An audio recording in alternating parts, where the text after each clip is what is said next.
Hello and welcome to the SIME Inside Out podcast from Lancaster University Management School. We're speaking with members of the SIME community, the Center for Scholarship and Innovation in Management Education, to explore how engaging with SIME has shaped their thinking, practice, and development.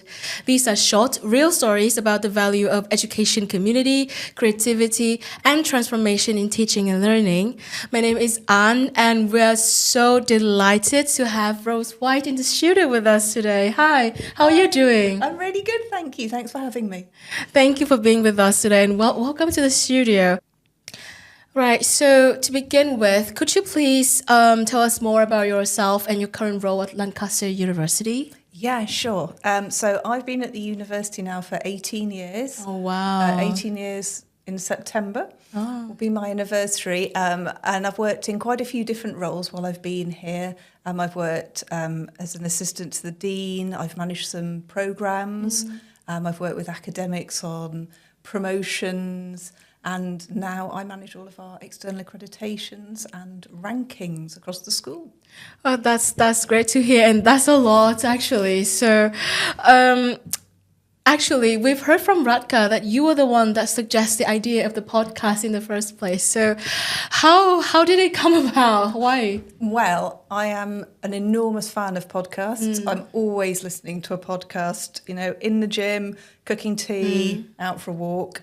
I just think they're a really accessible, easy way to learn about new things that you're interested in, things that you're not sure you might be interested in until you listen about it. And I think it's just a nice way to have an informal conversation with people as well and have a bit of a chat and find out things that you might not necessarily find out through asking people for written feedback all the time. Yeah, that's true. So I hope that you would have a great time listening to this podcast and our listeners as well. So talking about SIME, what brought SIME to your attention in the first place? Do you remember what drew you to get involved from the first time you heard of SIME? Yes, actually, Radka sent me an email about the centre she was setting up, and she asked me if I'd be on the steering group. So I was really, really delighted to accept because I thought it was such a lovely gesture to include professional services staff right from the outset of the centre. There are 2 professional services members of staff on the steering group. Our quality manager is also on it. And it really, I think, sets the tone for a really inclusive environment. Yes. So I was really flattered that she asked me, and I was delighted to accept. That's great to hear. So when you decided to take part, what was you curious to learn, or how did you hope it might support your work? Well, my role is not at all student-facing anymore. I used to spend a lot more time actually chatting with students, obviously when I was managing a programme and just being a lot more involved in that whole side of HE, whereas now I'm a lot more on the reporting side, I guess you would call it. So for me, this has been an opportunity to reconnect with people who are directly involved in delivering teaching and communicating their knowledge onto, I guess, the next generation. So it's been really nice for me to get back into that world, and it definitely helps my work because I have to report on examples of things that we've been doing, and show off all the areas where we do really, really well. So it's been lovely for me to see all the things that people have been getting up to. That's great to hear, and that's something that we take away from all our guests as well. Everyone was so excited to talk about the opportunity to connect, to collaborate with people from different departments, different subject areas, and learn from each other from that experience. So you said that your role now spans more across operational areas.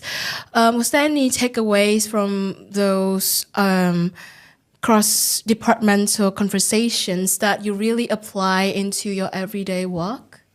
Yeah, I think for me a lot of it is about the general awareness and the changes in practice that are going on. I get to hear about this might sound a bit boring, but things like assessments that people are doing in such an interesting way. Especially it's been a long time since I did any formal assessment, but now I see the time and the thought and the effort that goes into making that sort of authentic and applicable for students. And I also get a lot of ideas of things that I can report out to our external accreditors. I get ideas of things where people might be eligible for prizes or awards. And also events that are going on that we could encourage people to go to that would support them and help grow their networks as well. And, get the Lancaster name out there. So I probably come at it from some quite different angles from the academic colleagues. But, I hope kind of helpful and, hope there's a lot of synergy there.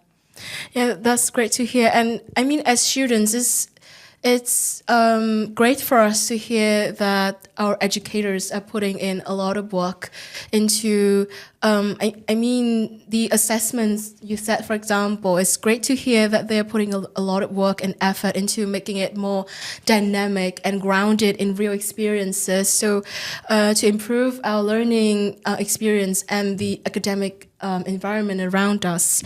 So, right.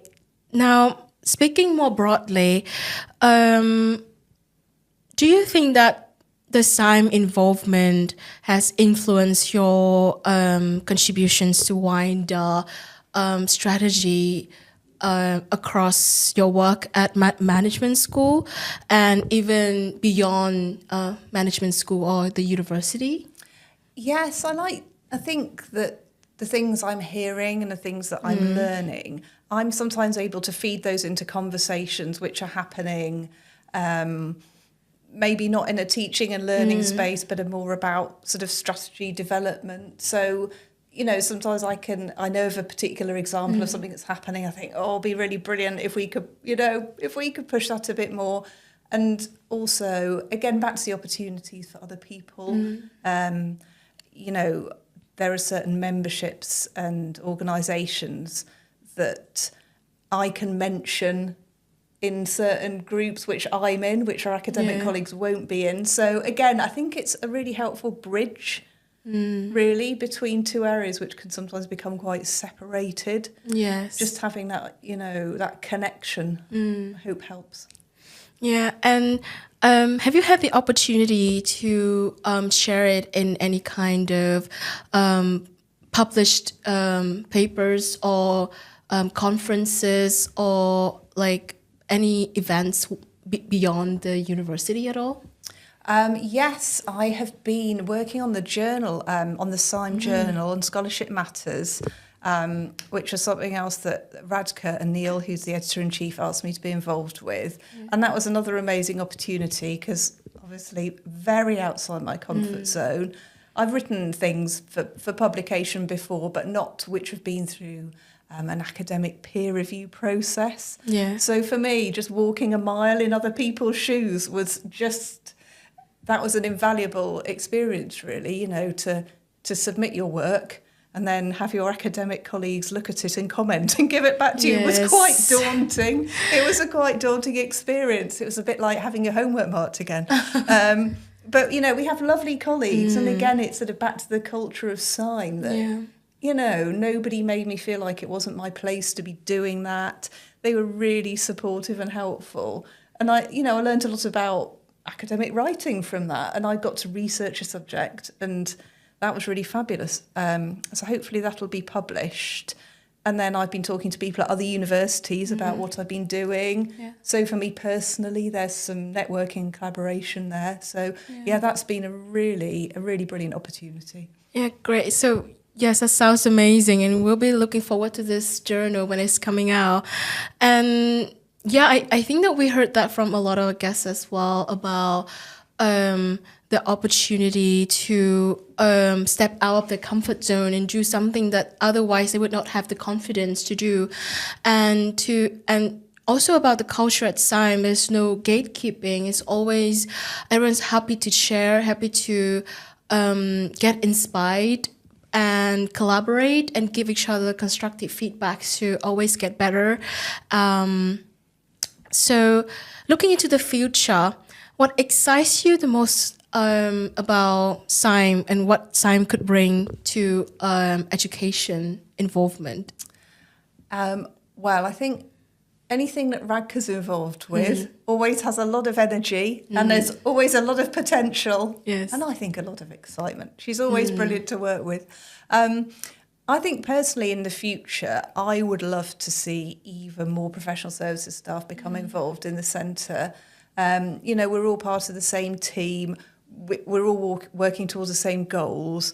And I would really love more professional services staff to feel like they can be involved. There's a space for them to be involved in that. Yeah. And I think it's a very welcoming group of people. So I would be really excited to see a bit more of that in the future. I mean, it's fabulous how it is, but I would really love to see some more of that. Yeah, that sounds great. And finally, what would you say to someone who's still a little bit unsure about joining SIME, especially someone like you who's not really on the teaching track anymore? I would say definitely come along to some events, meet some people. I remember the first one I went to, I was sitting next to Harry, who I think you might have spoken to, and I'd never met Harry before. And then we just had a lovely chat, and I found out loads of great things about him. And I can still remember the people I was sitting on the table with at that very first session. And I hadn't met any of them before at all. And everybody stood up and everyone had brought something that meant something to their teaching practice. And even that for me was so interesting to hear about how people approach their teaching practice. So I would just say, come along. It's really informal. Everyone's lovely, and there's such a massive variety of activities to get involved with. So if one thing doesn't float your boat, something else probably will. Yeah. And we quite often have cake. Oh yeah, we've heard great things about the SIME bakery, so that's great to hear. So Rose, thank you so much for sharing your insights with us today. It's been a wonderful conversation. And to those of you who are listening, thank you so much for being with us. If you want to get involved with SIME or just want to find out more, please visit us at www.lancaster.ac.uk/LUMS/ in the Research Centre section, or just find us on LinkedIn. We're always keen to welcome new voices who are passionate about education, innovation, and meaningful learning journey. See you next time.